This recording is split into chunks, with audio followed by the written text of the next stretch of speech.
ណាគេខ្លះធ្លាប់មានប្រវត្តិជាមួយនឹងរបស់មួយនេះបើនិយាយពីប្រវត្តិរបស់ខ្ញុំតើតើជាមួយនឹងអំពីស្រីមួយហ្នឹងគឺប្រវត្តិជូរចត់ខ្លាំងហ្មងខ្ញុំចាំថាកាលហ្នឹងដូចជាឆ្នាំ2005ខ្ញុំរៀនថ្នាក់ទី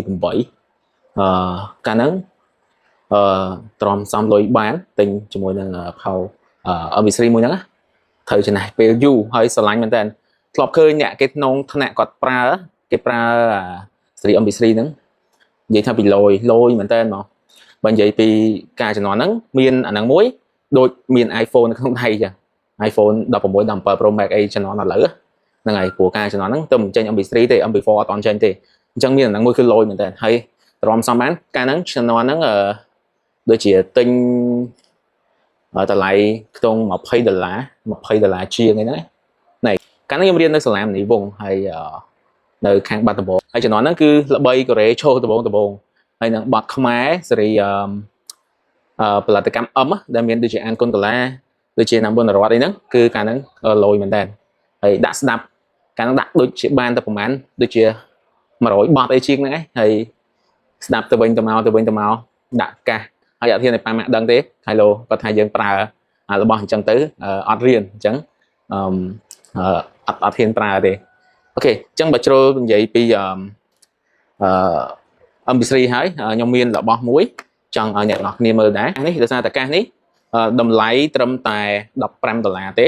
ប៉ុន្តែវាមានរូបរាងស្អាតហើយខ្ញុំឃើញ MP3 ក៏នឹកឃើញជាមួយនឹងកាសហ្នឹងទៅ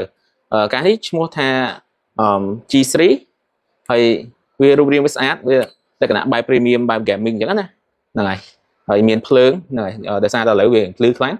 វាមានភ្លើងកន្លែងហ្នឹងហើយភ្លើងកន្លែងនេះភ្លើងអីចឹងទៅអញ្ចឹងអ្នកណាដែលគាត់